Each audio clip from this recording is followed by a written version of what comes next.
You are listening to Housekeepers Chat by the United States Department of Agriculture from 1927. Disclaimer: this is read from a historic archive document.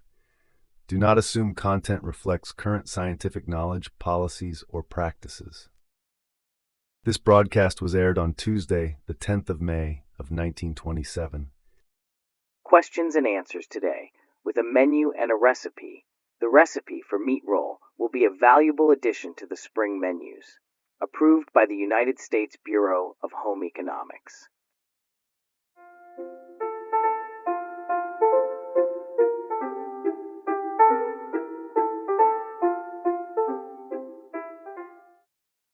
Today's program is like a pickup dinner, the subjects ranging from canning fruit to washing pillows. The best part is the recipe, which is part of the dinner menu. We'll answer the questions and then discuss dinner. First question: is it necessary to buy new rubber fruit jar rings each year? It is necessary to buy new rubber rings each year. They should be of good quality too, if they are to withstand the temperature of processing. You may recall that during the war it was hard to get good rubber rings because of the poor quality of rubber used. The rings on the market now seem to be of better quality. Do you remember the test for a rubber ring? Double the ring together and press the fold with your finger. The rubber should not crack under this treatment. Rubber rings should also stretch to twice their length and return without change of shape. I might mention again the bulletin on canning fruits and vegetables at home. This bulletin, which was printed less than a year ago, gives safe and sure methods of home canning. Second question: should rhubarb be peeled before it is cooked? Is rhubarb canned as other fruits are? I wouldn't peel rhubarb. The red skin gives a pretty color to the cooked fruit. By the way, rhubarb isn't exactly a fruit. Being the stem of a plant, it is properly a vegetable. Rhubarb keeps successfully when canned. I'll send directions for canning rhubarb to anyone writing for them. Third question: does the color of canned salmon indicate the quality of the pack? No. The color of the salmon is an indication of variety rather than quality. There are several kinds of salmon, and these vary in color after canning from a bright red to almost white. Question number 4. Does milk contain minerals? It does. Milk contains 3 minerals that are especially important to the body: calcium, phosphorus, and iron. Milk is much richer in calcium, which is the chief constituent of bones and teeth, than are most other foods. This is one of the reasons why milk is such an excellent food for children. Here's a question from Portland, Oregon.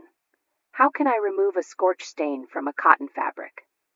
A simple method is to moisten the stain with water and place in the sun. For more serious cases, use this method. Moisten a piece of cotton cloth in hydrogen peroxide and place over the stain. Cover with a dry cloth. Iron with a medium-hot iron. If the hydrogen peroxide soaks through the dry sloth, replace with another cloth. Be very careful to see that the hydrogen peroxide does not come in contact with the iron, as it will rust the iron very rapidly. Brown stains will then be left on any garment which the iron touches. Per the same reason, do not iron the fabric from which the stain has been removed until the hydrogen peroxide has been well rinsed from it. This method must be used carefully on colored fabrics because the dyes may be bleached out. However, it can be used successfully on any kind of white fabric. Next question: please tell me the correct method of rewaxing a floor. If a floor needs rewaxing, the first thing to do is to dust it or wash it thoroughly. Better still, rub the floor bright with a cloth moistened with turpentine or gasoline. Then apply a thin, even coating of liquid or melted wax. Rub the wax in lengthwise of the grain of the wood, first with a soft cloth and then with a weighted brush. When the wax is well rubbed in, cover the brush with a piece of heavy material such as carpet or burlap and polish the floor until it has the desired luster. Next, the burners on my gas stove have become clogged. How can I clean them? Take the burners out and brush them. Place them in a large pan and boil them in water to which washing soda has been added in the proportion of 1/2 pound of washing soda to 1 gallon of water. Then rinse the burners, brush them again, and wipe them with paper or cloth. Put them back into the stove and dry them thoroughly by lighting the gas. The burners on oil stoves, if detachable, may be cleaned in the same way. Here's another cleaning question. What is the easiest method of cleaning pillows at home?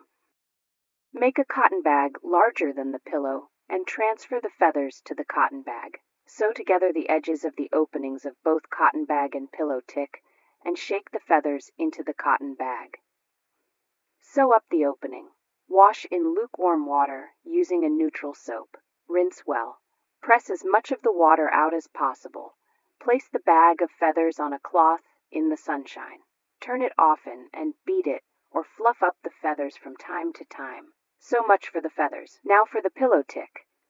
Wash it separately and starch it on the inside with a stiff starch mixture so the feathers can't work through. A sponge is a handy thing to apply the starch with. Transfer the feathers when they're dry. No more questions today. I have a very nice dinner for you with a beef roll as the pièce de résistance. Did you ever make a beef roll with rich biscuit dough? The chopped, seasoned meat is placed on the dough, which is rolled up somewhat after the manner of jelly roll. Served with a tasty tomato sauce, this beef roll is decidedly pleasing. The entire menu is beef roll, poke shoots, or other spring greens, and caramel custard. 10 ingredients are needed for the beef roll. 2 cups chopped cooked meat, 1 teaspoon salt, half medium-sized onion, 1 tablespoon finely chopped parsley, 1 cup broth or milk, 1 tablespoon chopped celery tops, 1/8 teaspoon Tabasco, 1/4 cup flour, 2 tablespoons fat, rich biscuit dough made with 2 cups flour. Please check your list of 10 ingredients while I repeat them. 2 cups chopped cooked meat, 1 teaspoon salt, half medium-sized onion, 1 tablespoon finely chopped parsley, 1 cup broth or milk, 1 tablespoon chopped celery tops, 1/8 teaspoon Tabasco, 1/4 cup flour, 2 tablespoons fat, rich biscuit dough made with 2 cups flour. Make a sauce of the flour, fat, and the milk or broth. Cook until thickened and then mix with the meat and seasonings. Roll the biscuit dough about 1/2 inch thick and long enough to make a roll of the right size to fit into the baking pan.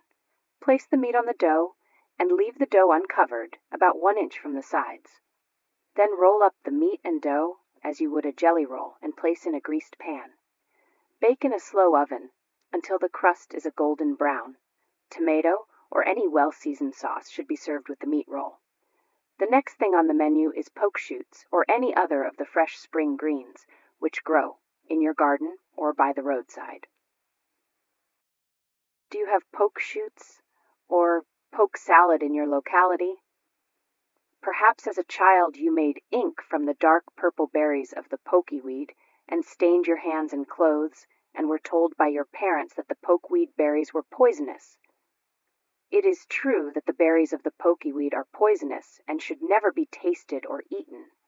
However, the tender pink and green shoots of the pokeweed that come up in the spring contain none of this poisonous matter and are highly prized for greens.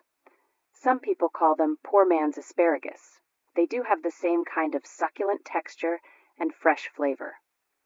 You may be able to find the pokeweed growing wild in a nearby field or perhaps in a corner of your garden. In cutting the shoots, you will find the small pink ones best, but you may also take the tips of the half-grown stalks. Don't use the larger green leaves. They are bitter.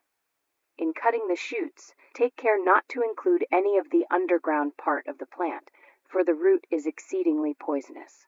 Also, be sure that you are cutting the true pokeweed. There is one variety, sometimes called Indian poke, which is poisonous in all its parts. If pokeweed does not grow wild in your locality, perhaps marsh marigold or cowslip does. That makes the best of all greens, some people think. Others prefer lamb's quarter or wild dandelion. You may have in your garden an abundance of turnip or mustard tops, young beet greens, kale, spinach, or perhaps so much lettuce that you can use it for cooked greens. Try the poke shoots, however, if they are available. I'll tell you how to cook the poke shoots. They have a slightly pungent or bitter flavor, which is disliked if too strong. The best thing to do, therefore, is to cook them for 3 or 4 minutes in boiling water, as you would any other vegetable, and then drain them and put them on to cook again in fresh boiling water, lightly salted. Young poke shoots are fairly uniform in size and are handled more easily if they are tied together in a bundle, like asparagus. Season them simply with butter.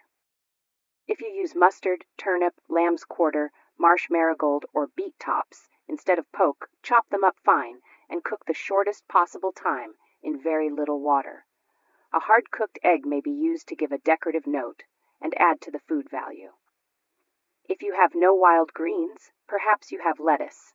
Shred the lettuce, stir it up with melted butter in a heavy skillet, cover, let it steam and cook slowly for 4 to 10 minutes, and sprinkle lightly with salt before serving. Romaine lettuce is especially good for cooking because it holds its shape and does not wilt down so completely as the softer kinds of garden lettuce.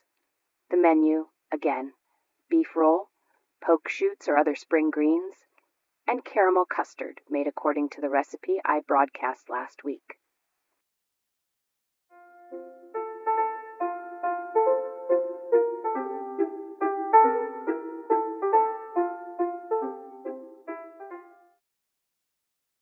This broadcast was researched and produced by Breakaway Empire LLC.